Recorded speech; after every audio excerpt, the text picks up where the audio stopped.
What is going on, everybody? Welcome in to the next episode of Wildly Informed, episode 1 of the 2025-2026 regular season. Brett and Isha back with you to talk everything NHL, Minnesota Wild, analytics, and more. Happy to be with you all. So, how's it going tonight, Isha? What an intro. What an intro. Dude, I forgot we didn't record last week, so I was like... You didn't, yeah. I was like, man, we have a lot to talk about. Also, weirdly, not too much.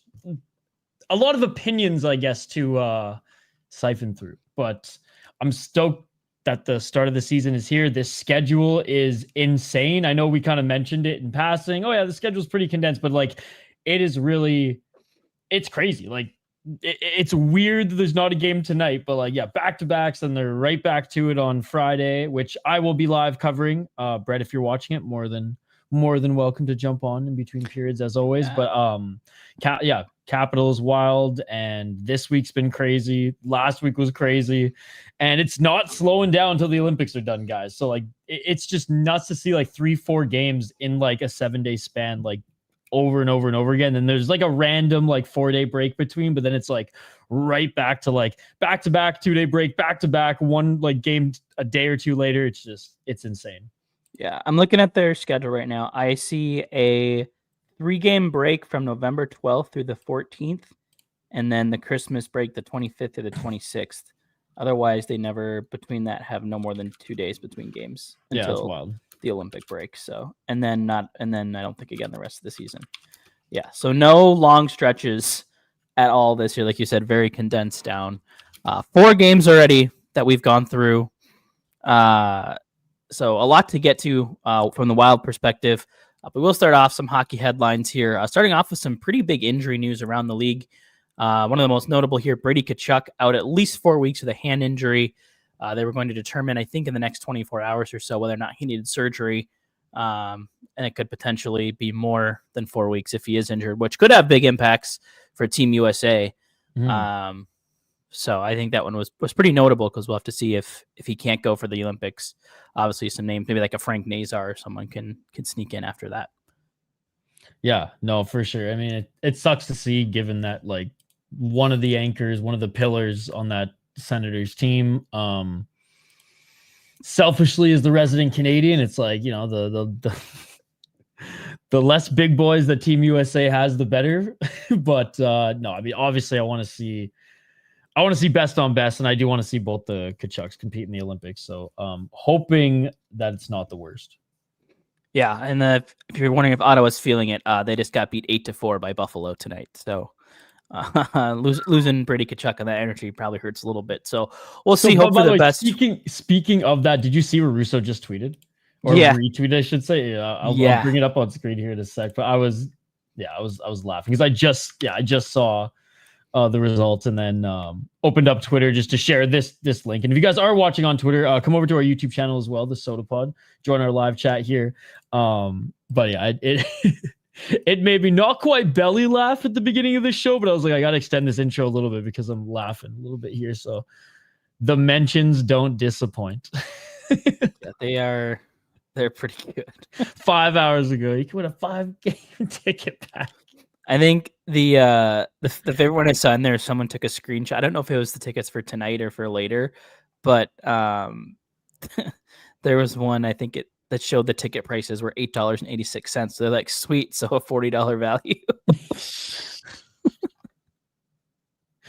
Oh my God. Anyways, I had a good laugh, but continue. What else have we got? So some more injuries kind of around the league here.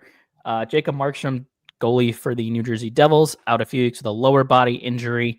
Always significant when you drop your number one goalie. I don't even know who their backup is at the moment, actually.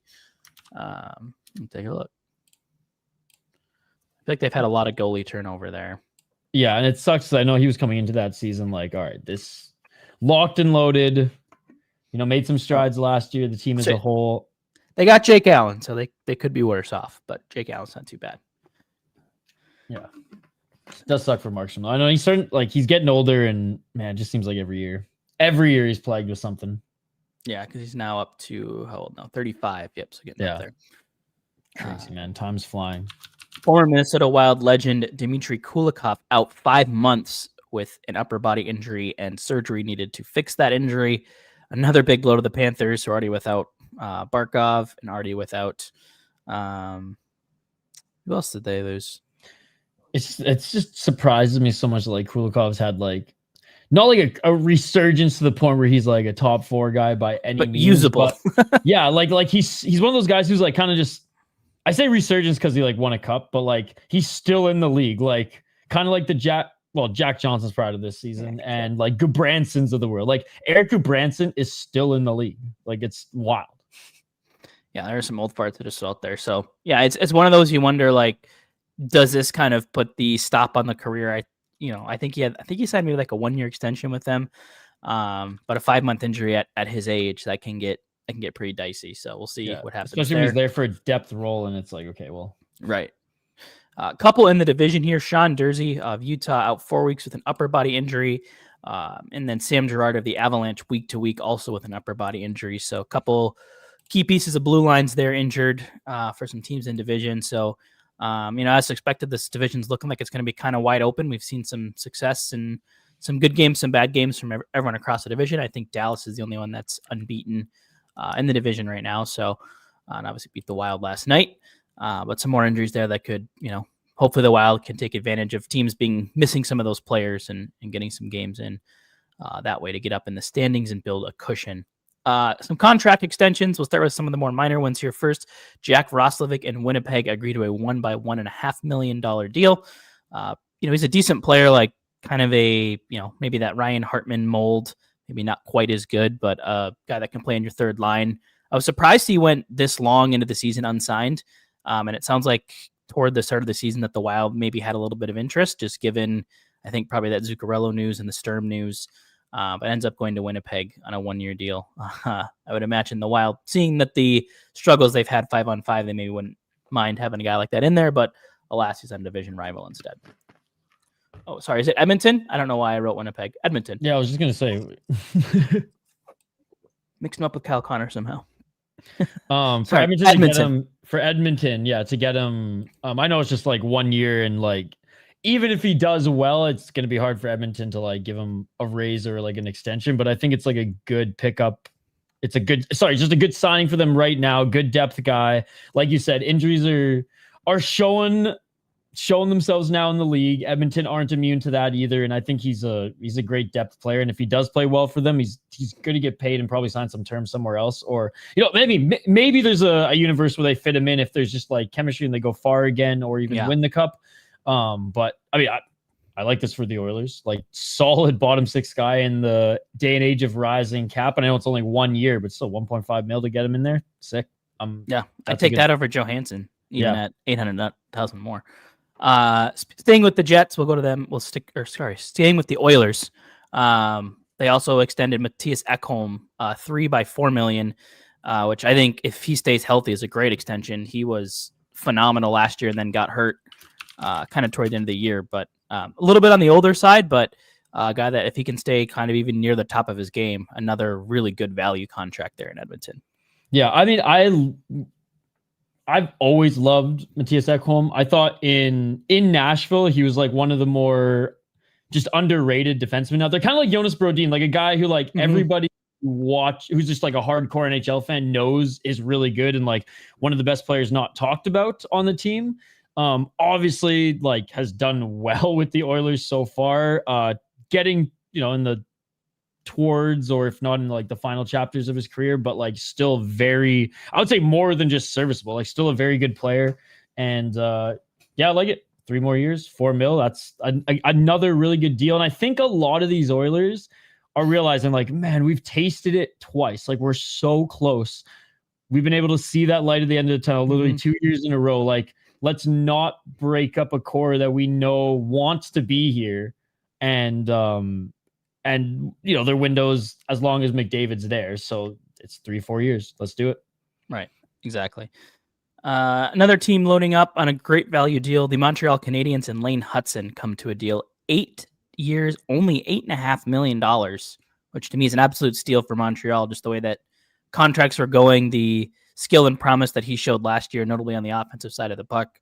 I think he should probably fire his agent after that. But Oh no, I mean it's man. one year of that sample size, and I know it's like Faber didn't have too much more, but like Faber got around the same. So I don't hate this. Sure, like the 8 years is a lot, and it's like maybe a 5 or 6 with this cap hit would have been better. I mean, he's still getting paid, and he'll probably sign another not a super deal after this, but if he's as good as I think he absolutely could, because he's young enough still where I think he could sign another big deal coming out of it. There you go. So like, I mean, again, the 8 years, but even if it was like 6 and 7, I was kind of like, this seems to be the norm out of the rookie deal.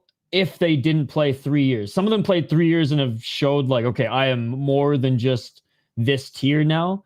But like you look at most of the guys who played a year and a half, or 2 years pro out of college or out of junior or whatever, and they're getting around this cap hit anyways. But yeah, the 8 surprised me. The cap hit itself, not so much. Yeah, I figured he could have maybe fought for more, but maybe. I mean, again, very much an offensive guy too. It's not like, I don't want to say he's not a defensive player, but like he's definitely more of like a puck moving defenseman. Mm-hmm. And if, again, the 8 is my only surprise, but like if that rounds out, which it should round out a little bit more down the road, like his next contract will be with the cap being what it will be. The cap, yeah, he'll be able to ask whatever he wants. Yeah, for sure. And then kind of 2 more dominoes that we expected to fall after the Kaprizov and McDavid deals. Jack Eichel in Vegas, 8 by 13.5, and then Kyle Connor, 8 by 12 million with the Jets. I think numbers and term that make sense. Both teams locking up kind of their franchise players and key pieces to their team. So, well, and I saw a lot of people be like, "Oh, but Jack Eichel could have gotten more. Look what Kaprizov got, whatever." It's like, yeah, well, Jack Eichel's on a Stanley Cup winning team. Like they're on a contender. Like you have to shave a couple $1 million sometimes to keep the band together to win. And we've seen this with pretty much every contender that is serious, A, to contend, and B, who is competitive in their, division finals every single year. On top of that, like I think the state income tax, or what is actual take-home pay, probably in this situation does matter a little bit. To your point, lets them save a little bit if he's not comparing dollar to dollar. So I think that no tax in that 13.5 makes a big difference compared to, I don't know how the math comes out, but I'd imagine it's not a too dissimilar number from what Kaprizov's comes out to at 17 million a year in Minnesota. So, yeah, I think a great deal for them. Winnipeg, you're making 13.5 a year on the Vegas Golden Knights with how good they are. Like, does $2 million really help if you're making Stanley Cup playoff bonuses as well, right? Because a lot of those bonuses that these guys make in the, each round they win or success in the play, like they're not disclosed, right? So like, yeah, he's fine. He's fine. Yeah, for sure. And I kind of like that too when I see guys who like, he could have gotten 15 probably, and Vegas probably still would have given it to him, but it's like, no, I will make it a little bit easier for us to win. Now that the LTIR rule is a little bit more patched up here. Yeah, well, and I think they're a team that's going to really kind of feel the relief from the cap going up, because they've been up against the cap, obviously dipping into LTIR. Like, yeah, that's what I'm saying. They had some older players. Obviously, we saw it already with Pietrangelo this year, out for the entire season. Won't come back and play in the playoffs either. Going to miss the entire 25-26 season. So, yeah, they're getting older, so it gives them a little bit of flexibility now. Like, it's obviously always going to be a destination place to go, given some of the names that are in there. So, yeah, works out for them in the long run too. So, yeah, I see the chat's buzzing. Appreciate you guys. We'll hit on some of your questions and comments, especially when we get into the wild talk here. But Urban said, yeah, thoughts of the Foligno family. Yeah, definitely. If you didn't see, Nick Foligno, Marcus's brother, taking a brief leave of absence from the Blackhawks while his daughter undergoes some, I believe it's a surgery related to congenital heart conditions. So, all the best, because I'm sure, even though it's not Marcus's daughter, it is still his niece, and I'm sure he's with Nick in this situation as well. So always scary to see that. And stuff, they just seem like such good people too. I've heard nothing but good things about Nick, and obviously we know how good of a person Marcus is as well. So yeah, best thoughts go out to the family for sure. All right, little analytics agenda. And I like that it's a positive one. It ain't us being like critical here. This is us praising the Minnesota Wild. So Yeah, I don't want to blow it up and freak out after 4 games. I think we've seen, in my mind, kind of exactly what I expected for the first 4 games. There's been some good, some bad, some ugly. I think obviously the biggest top 2 storylines, and they kind of go hand in hand, is first just how ridiculously good that the power play has been. I believe sitting right now at, I think it's 48% or something, at 47.5. It's 10 for 21 on the year. Also, the Which fact is that something you said in our preview season show was like something you needed to see better and improved, and so far so good. Yeah. I mean, the fact that they've managed to draw 21 penalties through 4 games is also crazy, and the fact that I think 3 of those are like puck over the glass, or is like a hand over the puck. I think there's been a too many men on the ice, not even stuff where they're outworking teams, just other teams making mental mistakes, but the Wild making them pay. They've, I think, scored now since the first game in the season. I think it's 9 in the last 3 games, which is nuts. But in that same span, the 5v5 offense has also yet to score a goal, which is a little bit alarming if you think about it a little bit. But the one thing that I want to bring up today, there's a good graphic that went out today, kind of comparing these from Mike Kelly, who I thought was a really good addition on the Wild broadcast as well. He's doing some games with FanDuel, does really cool stuff with Sport Logic, and where they kind of differ a little bit from the traditional natural stat trick and evolving hockey and stuff, is they have access to more private data. So you could say it's technically maybe more accurate or precise than what we get out of a lot of public models. So you can see here, this is in the last 3 games. So since that first game where they had just the 1 power play goal, 9 power play goals on 8 inner slot shots on 33 shots, 3.6 expected goals in just 26 minutes. Absolutely nuts. But still, the numbers at 5-on-5 don't look bad either. 138 minutes, 78 shots, 9 shots from kind of those high danger areas, almost 5 expected goals, but just nothing to show for it. And I believe we talked about this on last year's season, the ideas of negative and positive regression. And I think this, you're getting, yeah.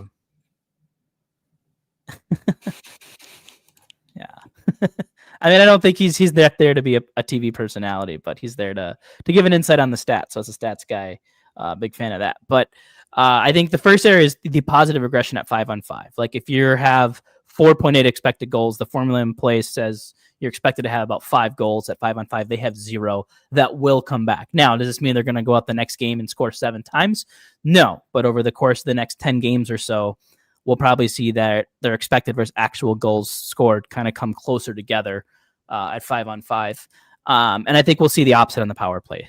It looks electric right now, but they're getting so many opportunities, and with that much talent, when you're getting that many opportunities a game, you're going to score. But I wouldn't be surprised to see the total penalty numbers come down 2-3 a game, and maybe they're scoring 1 out of every of those 3 or so.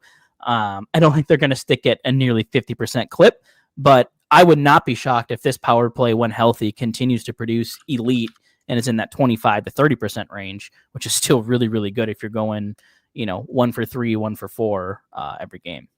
Yeah.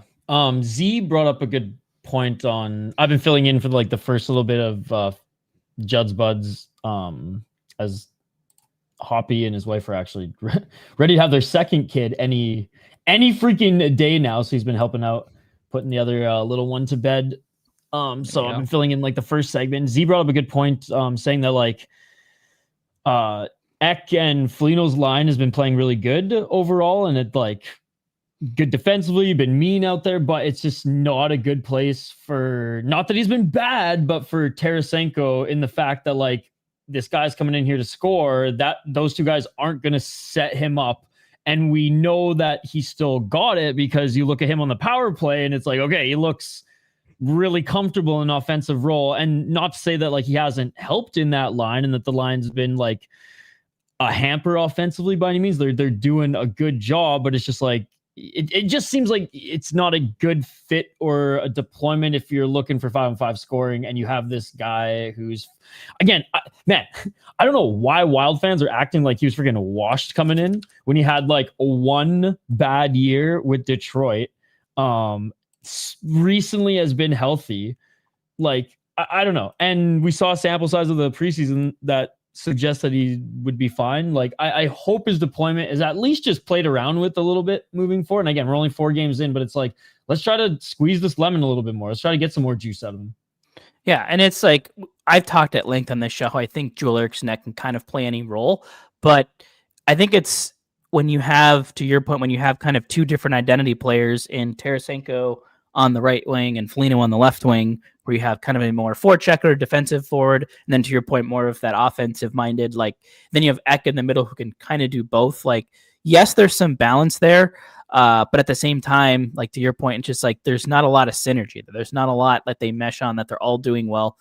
And to your point about Z's point, like yes, they have been good defensively, but that's more what you want out of your third, fourth line, not so much your second line, which needs to bring a little bit of offense. And we just haven't seen that. Marcus Johansson's been moved all around.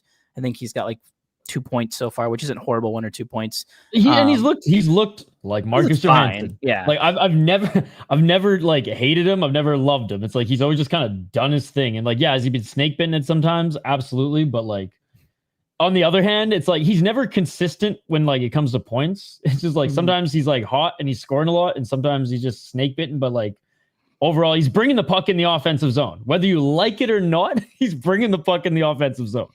Yeah. So like he's been doing his thing. I haven't like loved to haven't hated it. It's like I know exactly what I'm getting out of him, and he's been bringing just that. But it's like move Tarasenko up and down and see if it like clicks with anybody else. Like yeah, I don't know, maybe him and Trennan like click a little bit more with the speed. Like I don't know, but I'd like to see something.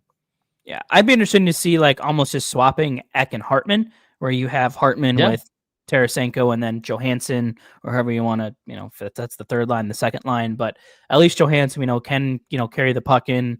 Hartman looks like he's trying to kind of pick up where he left off in the playoffs, where he's scoring, kind of being a pest, not being too over the top, getting some good chances, getting good looks.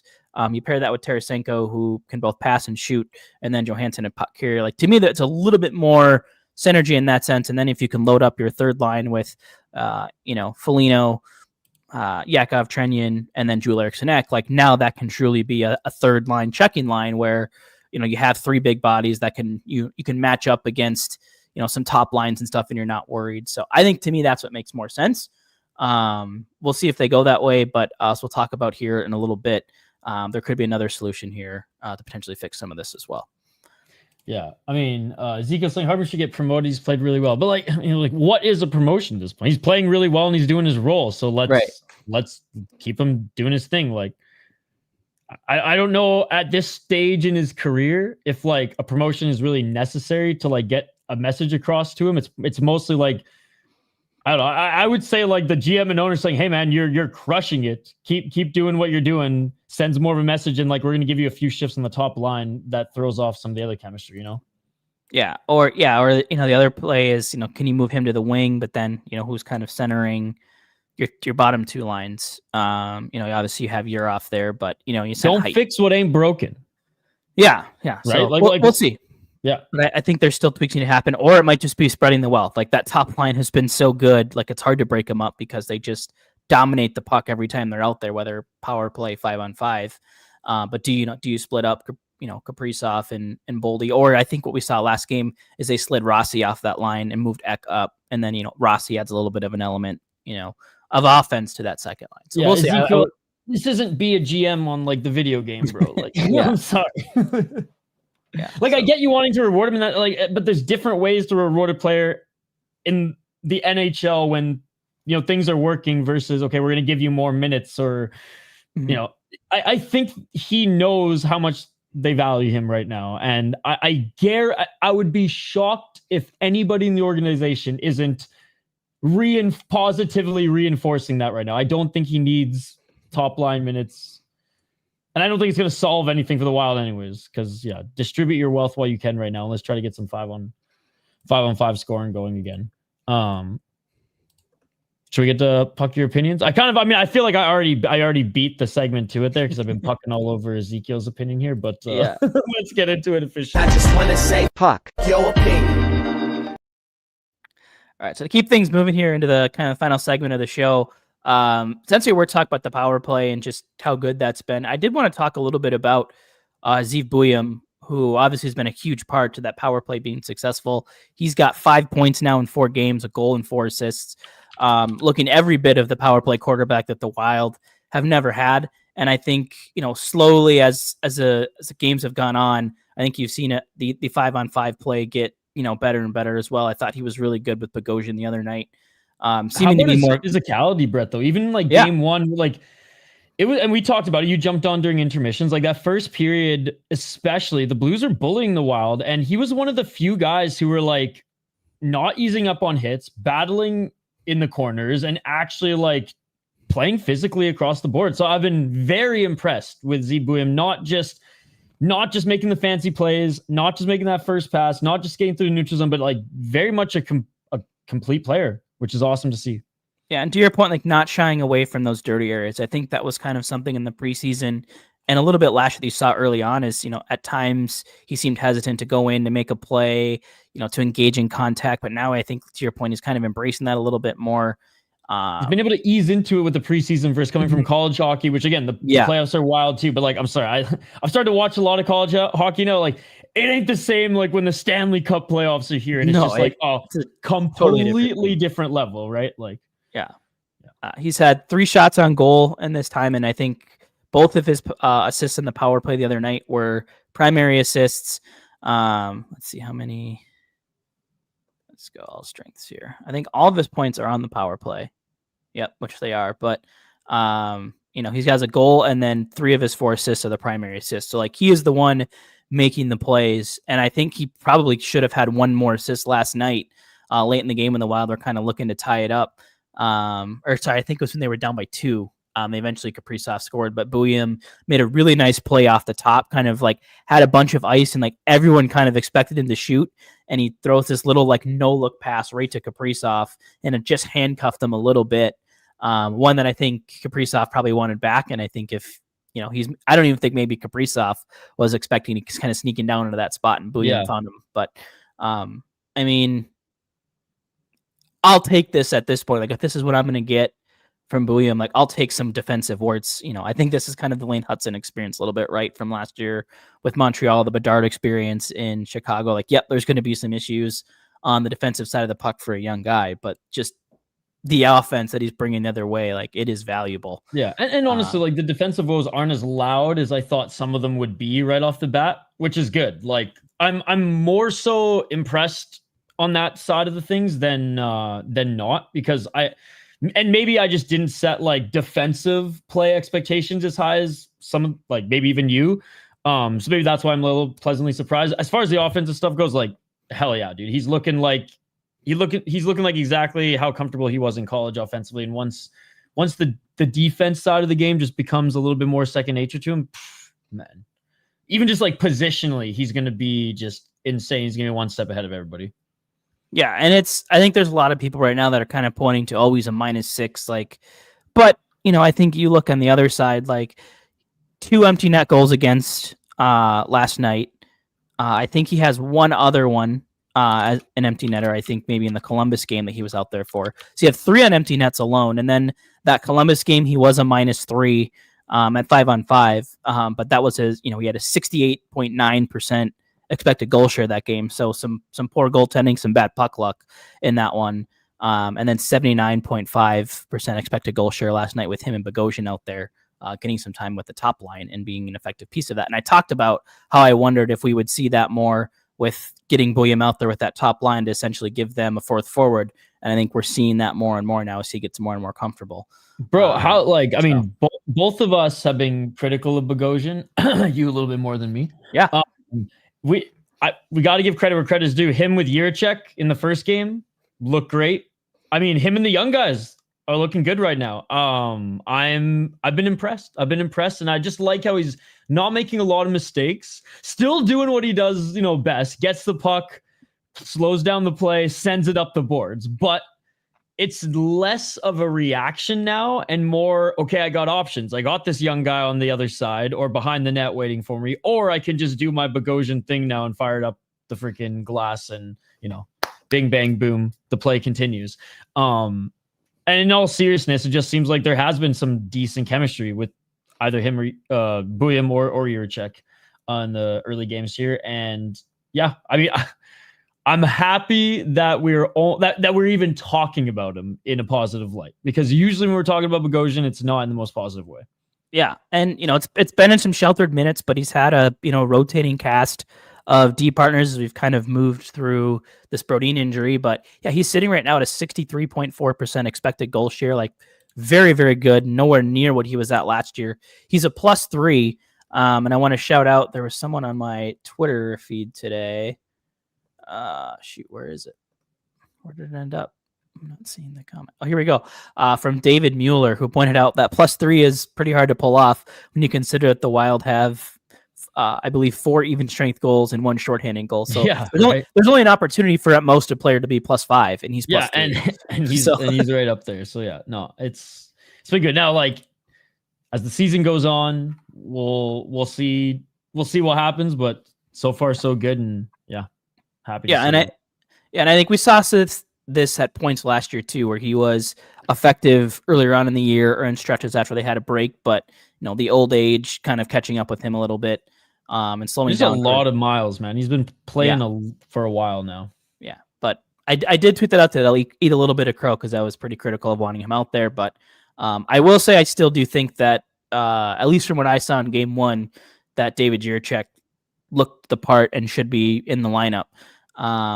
I think especially, they're never going to bench Jared Spurgeon, probably will never bench Jake Middleton. But I think those two have been extremely underwhelming as we kind of move into my next stuff here. Middleton, I believe, only a -1 right now, or I think it may not be a -1, but I think at 5-on-5 getting outscored only 1-2, but a 38% expected goal share. Spurgeon a -5 with 45.5% expected goal share, which is very uncharacteristic of him. He's pretty much always been kind of that steadying presence that helps the Wild, shut things down a little bit defensively. And, he's usually sitting more on that like 52 to 55% expected goal share. So I'm hoping there's some regression headed his way. I don't think the -5 is indicative of the play. I think it's only like 2.5 expected goals against. So a little bit in that Williams situation where just more pucks have gone in with him out there than kind of expected. Bogosian's the only plus player other than Jiricek on the team right now. So like, yeah, literally him and Jiricek are the only plus players on the team right now. There's a few guys that are at 0, but everybody else is negative. So. Yeah, no, kind of weird. So just kind of wondering your thoughts. Like, do you think Father Time is finally catching up to Spurgeon?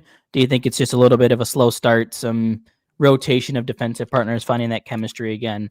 Kind of where are you at on Jared Spurgeon? Because I think I lean the latter, where I'm optimistic that he'll bounce back, but just I don't think we're quite at like him just falling off a cliff yet.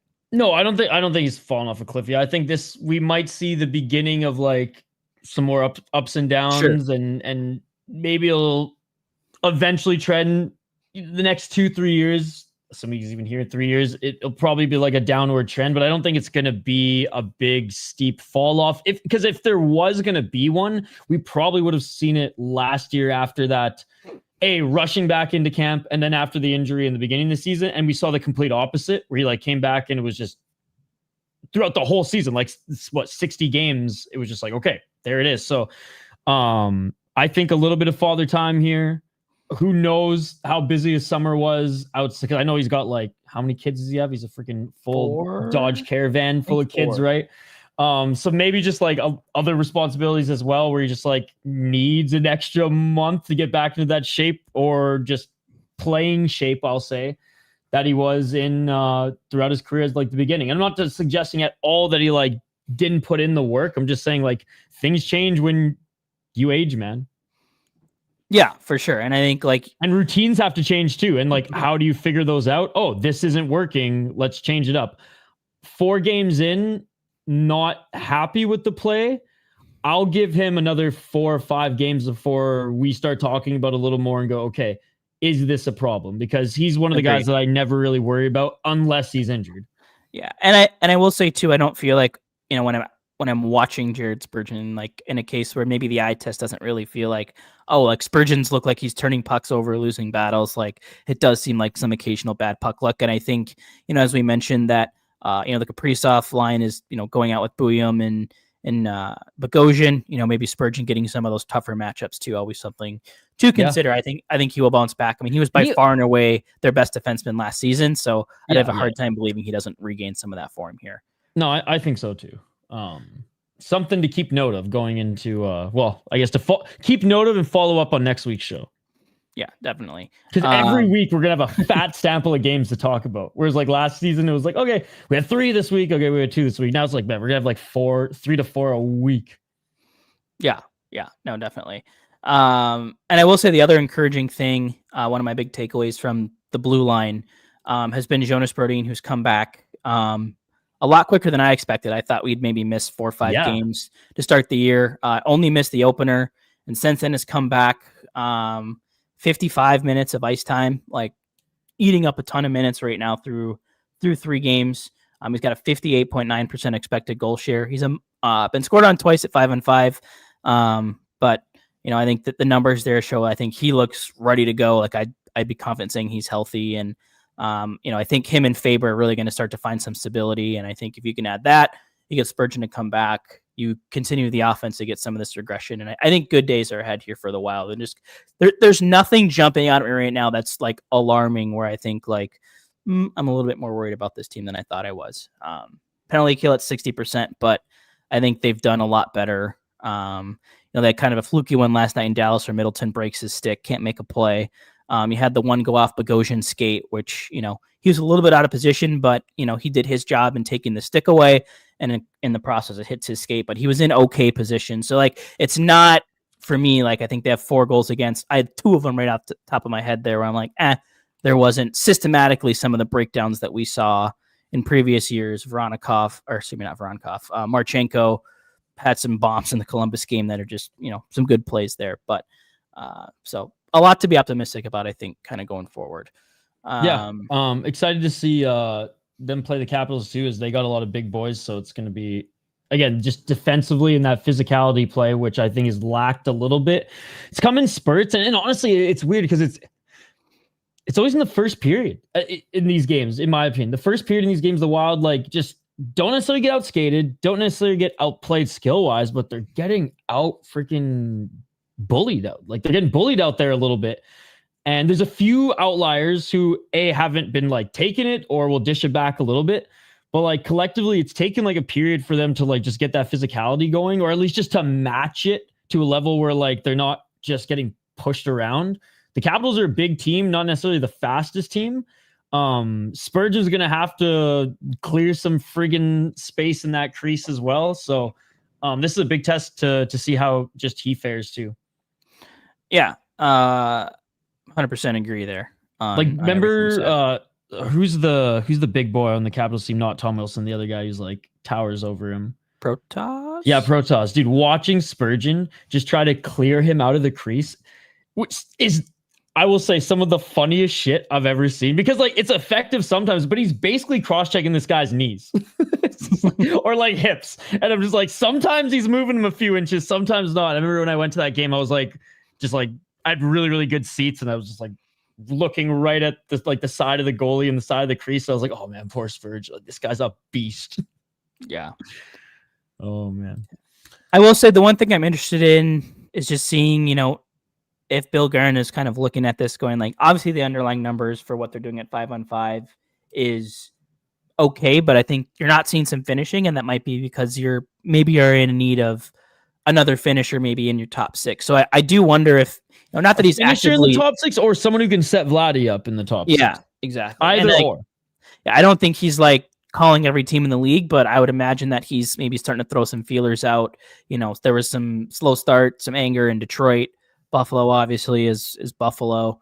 There could be other teams that are looking to move some pieces out. We could just it's early, but maybe throw Ogren in the top 6 and just see what happens for like a few shifts. It's 4 games. Quite literally cannot get worse. I feel like it's about freaking time after 4 games. We just see. I mean, Hate's back down. Yurov, he's being eased into it now. Like, let's just see what Ogren can do in the tops. And again, if he's not ready, like, all right, whatever. We'll keep him in the bottom 6 or send him back down. I don't care. But like, let's just see if there's a spark there. Might as well. Or even Yurov, who I think is starting to look more and more confident. Like we talked about, like, I think you and I briefly talked like, hey, if he had to go down to Iowa for 5 to 10 games just to kind of continue just to figure things out a little bit North American style, like that wouldn't be the worst thing. But I think we're kind of seeing it in real time. Like, still limited minutes, still has, there was a shift in the who did they play before Dallas? Why am I blanking on? whatever it was, 2 games ago, where I think they got cut out there for a while, ended up getting scored on, and it kind of put a stain on what was otherwise a pretty good performance for him. He's been winning some faceoffs as well. So I think he's looked better, but maybe you just want to keep him in that center role, have him continue to learn that part of it. To your point, like, do you give Ogren another shot? Like, hey, this is a 1-game thing, or 1 period thing, whatever it might be. But speaking of wingers, I do want to talk a little bit about Matt Boldy, because obviously Kirill Kaprizov, we know he's a superstar. We know he was meant to score a ton of points, but Matt Boldy just like bar for bar with Kaprizov right now. Like, they look unstoppable, which begs my question to you. Matt Boldy is a top what winger in the NHL? Is it 20, 15, 10, 5, 8, 13? Where does he fall for you? I think 20 is 100% fair. I think you could make a proper argument for 15. I don't think we've seen 10 up yet. Yeah. Potential, sure. I don't think it's there yet. I would agree. And I think, but the trend is in that direction. Yeah, because the 10 up are like 90, 100-point players. Established. Yeah. They're doing it the whole year. I think it's awesome to see Boldy getting off to this hot start. And you look at what he did in the playoff round against Vegas, going back to last season. I think he's more than a point per game. Let's see. He's got, what do they have right now? Is it 8 points, 4 goals, 6 assists, I think. Yeah. And the thing about Boldy too, it's like, I think so many people read into like when he gets snake bitten, and it's like, it's becoming less and less each season, right? When he came into the league, there were like big spurts between like his scoring streaks. Last year, I very minimal compared to the 2 before. And obviously off to a hot start now. But what I love about Boldy, what makes him truly, okay, he's not a power forward. If you think about power forwards in like the Tom Wilson sense, or in like the mid 2000s, but if you look at the new age NHL, he's definitely a power forward in the sense when he's not scoring, he doesn't get down on himself and just stop shooting. He'll still like shoot or whatever. But I've seen games where he's missed the net, hit the post twice, and then just rolls his eyes and just goes and separates guys from the pucks. So he does a lot of other things that still help the Wild either stay in games and win games, even when he's not scoring for the most part. I saw it so many times last year where like, bad puck luck for him, Rossi and say like Zuccarello would like help with the scoring, and he would help with everything else that he could do as a 2-way forward. And that's what I just really love about what he brings. And a lot of that, I remember I was waving that flag last year a lot on this podcast, saying like, I feel like a lot of Wild fans are overlooking that just because of the injury riddled season last year. Like, we need someone to score. He hasn't scored in 3 games. It's like, okay, I get it. But like, look at everything else that he's doing. He's not just disappearing in that time. And if you're going to have a superstar who gets snake bitten a little bit, who doesn't score every single game, dude, at least they're still playing to win. Right. Yeah. And I think with him too, like, yeah, like you're going to have some stretches where maybe he doesn't have a point for 3 to 4 games, but then he has a stretch of 4 games where he has 10 points. Like, that's the way scoring goes sometimes, even for the league's best players. No, like, for they're sure. going to go through droughts, but I just feel like that's what people focus on. And to your point, it's just not. It's never on what he's doing when he is on. And a lot of scores in between that time don't do much, right? Whereas he's still doing a lot of loud things that reflect both the eye test and analytically. Yeah, and I think I've brought this up on this show before, but if you're like at a Wild game, or if you're able just to kind of intently watch a Matt Boldy shift, like just watch his stick plays too. Like, he is so good at batting pucks, making poke checks, like extending plays with his stick, like whether it's diving to get to a loose puck or winning a battle on the boards, like batting pucks out of midair. If I mentioned that already or not, like, he does so many things to extend plays, keep things going. I think his hands don't get enough credit, like the moves he can make in tight. He had a nasty toe drag the other night, I think, on the power play coming in off a rush that just missed. But just little things like that too. And I think, you look at the power play, like you have Boldy going, you have Kaprizov, and now you have a facilitator in Zeev Buium, who is a threat to walk the blue line, find a seam that just they haven't had before. I think that's part of the reason this power play has been so lethal, where, prior, I think it was, hey, Kaprizov, key in on him. If we can take him out of it, we can stop the power play. Even with Zuccarello out there. But now it's, hey, now we got Boldy to worry about. We got Kaprizov to worry about. Now they got this guy Buium moving the puck around. Like, it is scary. Like, there's a lot to deal with. I think you're seeing it too when that power play and it's on. Like, it's not static pass on the perimeter. It is everybody is moving, and it's chaos, and teams don't know how to defend it right now. Yeah, so. and Boldy came into the league at 21, man. He's 24, going on 25 right now, and people are like, expect him to be. They treat him like I think people treat him like forget he's 30. He is 4 years younger than Kaprizov. Yeah, they treat and him is like currently matching his production. Yeah, like if he doesn't put together a goal every game this year, dude, like you gotta ship him out. It's like, guys, he's fine. He's more than fine. He's more than fine, and he's been scoring 30 plus pretty much every single year. And an absolute beast last night too. I think he had, was it 10 shots attempted and like 8 on goal or something? It was something. I think it might have been more, like 17 and 8. Yeah. And like my rebuttal to this is he's a 24-year-old professional athlete who doesn't get injured much at all. He's fine. Yeah, 17 shots attempted last night, 10 on net, 4 high danger chances, a goal, and 0.92 individual expected goals. Like just nuts in the offensive zone.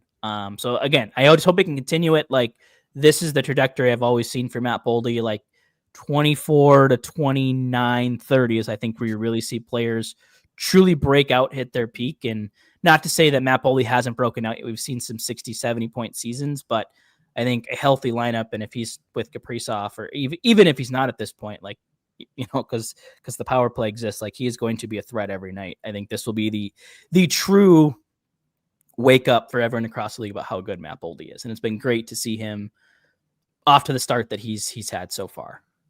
Yeah. It's like when him and Kaprizov are on the ice, things are happening. Shout out to the Capitals OV fan here. I'm going to say hot take here. I don't think it's his last season. I think he does one more. I think he does one more where he doesn't have to share the victory lap season with Malkin, with some of these other guys who, might be hanging it up this year as well. I think he signs, just even if it's a 1 year deal, to come back and just have the OV freaking show, man. That might be a hot take, but I think there's one more. I don't think this is the last year. Yeah. And the Capitals would be thrilled to milk it one more time over. Follow the money, baby. Follow the money. Yeah, I don't think so. I think you're right. He has 1 season left, but I think it'll be in the KHL. I think 2 seasons left. I think KHL could even extend to like 3 or 4, but he'll be probably drinking beers half the time. Like I think we'll have one more additional season of like, we playing hard 1 more year in the NHL, him playing hard 1 year in the KHL. Moscow goes nuts, like, because he's going back to Dynamo, of course. They go crazy, bring in everybody they can. If they don't win, like I said, go figure out where Semin is. Kuznetsov's already playing over there. Get him in there. Grab first off while you're at it. Yeah, just assemble. Get them all there. Assemble the Russian national team that can't go to the Olympics and just like beat everybody from Dynamo. Yeah, Galchenyuk, is he playing in the KHL? You could grab him too. Yeah, fuck Galchenyuk though. Galchenyuk's like the only because I think he played a little bit for USA Hockey too, because he's half, right? Half Russian, half American. Yeah, he can stay the fuck out of USA Hockey, bro. Yeah, agreed. That's all I got. Anything else that you got?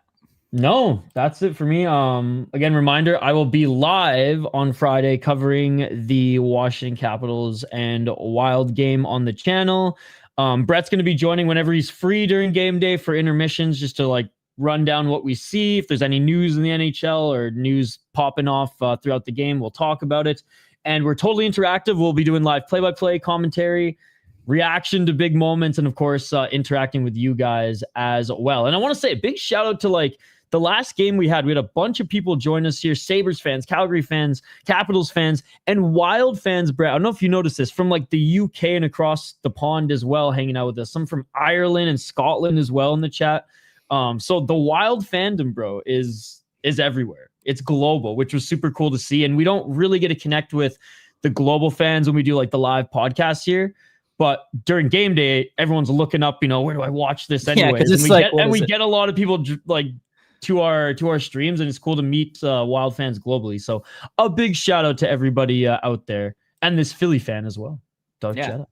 I always enjoy you guys checking in, seeing how things are going. Always cool to see where you're dropping in from too, especially when you're over in Europe. Like I'm pretty sure they're like 6-7 hours ahead of us. So it's like, dude, I know they were like, 3 it's a.m. 3 a.m. watching right now. And again, I get it because like I stay up, it feels like every Saturday, Sunday now, and I watch like Japanese MMA and kickboxing, and that shit's at like Sunday at like 2 a.m. So like I can empathize with every single one of you. I get it. You guys are awesome, and I respect the hustle. But yeah, player cards, Brett. I saw you've been posting like them like crazy. Let's give a quick shout out to those. Yeah, we will probably. Yeah, they've been going up. I think the general of thumb is if it's a weeknight game, like Monday through Thursday, good chance the cards will go up that evening. If it's a weekend game, it might be the day after. And then if it's a late game, if it's like 8:30 or later, I just don't really feel like staying up afterward and doing that. I am going to be out of town this weekend for my girlfriend's mom's wedding. I don't think she listens to this podcast, but if she is, Danielle, happy upcoming wedding, as well to Jim. We'll be celebrating them on Saturday, and we'll be in Stillwater where the wedding is as part of that Friday. So I will not be probably watching very much of the Wild game, not a lot of commentary, player cards. I'll probably work on those on Sunday. And then also next weekend, the 25th, 26th, probably delayed there as well. I'm going to be out of town in Duluth for the weekend for a little trip. So coverage on the weekends will be a little more scarce. During the week, I should still be there. But just a heads up that probably won't hear quite as much from me, especially this weekend on the back-to-backs. So I will not be probably watching it as much as I'd like. So, dude, CBJ and the Mammoths in the chat here as well. Are you hitting up a Bulldogs game by any chance? I've never gone to a game at Amsoil Arena yet, but I hear it's buzzing. No, I would have loved to. They're not in town that weekend. They're actually, I believe they're at the U. Oh yeah, that's right. Playing the Gophers. So. That is right. It would have been dope if they were playing up there. It's like, oh, like I just happened to be here, and I was like, oh, they're playing the Gophers.